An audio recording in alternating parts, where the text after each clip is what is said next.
standing on her tiny knees, with her little hands folded in a boat, in the most secluded corner of the room that the orphanage mistress had set up as a chapel, Anechka prayed.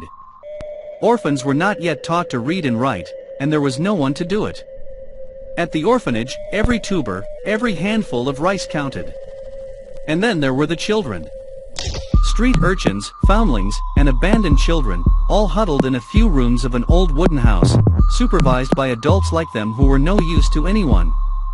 No one needed anyone in that house, but the town hall had a little or no money from the treasury, so the kids got their staple, even if it was diluted and cold, and sometimes even with bread, twice a day. Also, these children were cruel. Cruel as only children can be. The strong took food from the weak. If they laughed, it was only after one of the boys, weakened by hunger and sickness, had fallen into the pit.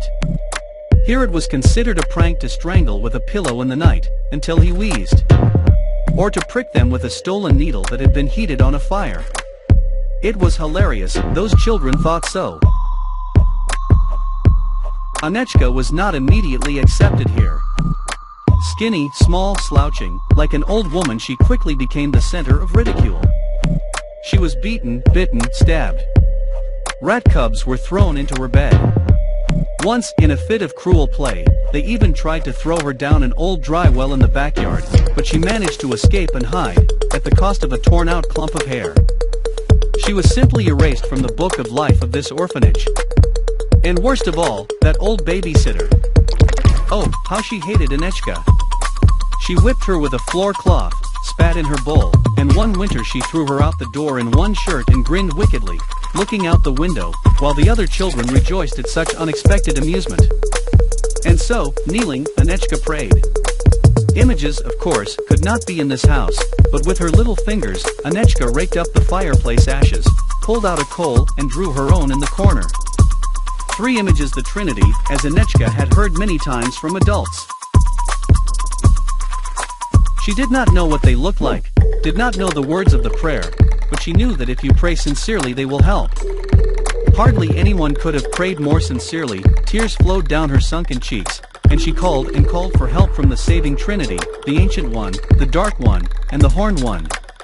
She did not know where these names had come from, perhaps in a dream, or perhaps someone had whispered them to her as she lay under the covers before matinee. She didn't know what to say or how to behave, but she knew that they would come and help her. And they came.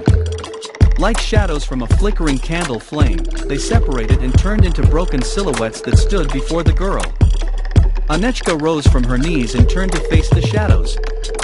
The air in the room seemed to thicken, no creaking floorboards could be heard, no wind howling in the fireplace chimney.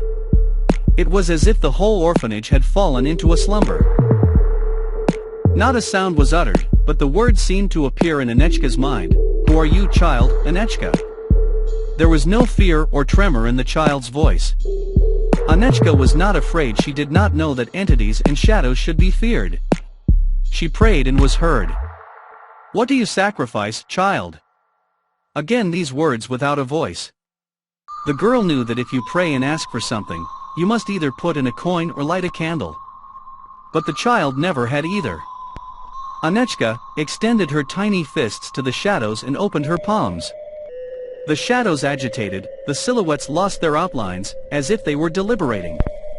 Anechka hurried, that's not all, and placing the contents of her palms at the bottom of the entities, she slipped her hands behind her sinus and pulled out a sleepy kitten from there. It didn't even wake up, warmed by the warmth of a child's body, and Anechka carefully placed it with the rest of the presents. Child, do you realize what you are sacrificing? Kings and emperors have stacked precious stones at our feet, slaughtered dozens of slaves, poured bowls of fresh, still steaming blood. Do you understand your gift? Yes, horny, Anechka looked at the entity to her left, knowing it was him. Oh, yes, child, you gave away your nail. It was healthy, but you sawed it off with a stolen knife, holding a rag in your mouth so you wouldn't moan in pain. And you cauterized the blood with charcoal, still with the rag in your mouth. It will grow back, but it will be ugly. You gave it away as a symbol of your life, young and growing. Ah, you know that, don't you? An affirmative nod. The second gift is your baby tooth. It didn't hurt, but you loosened it and then pulled it out. At night, under the blanket, I see, just last night. It's a symbol of your childhood. Do you give it to me too? Again the affirmative nod.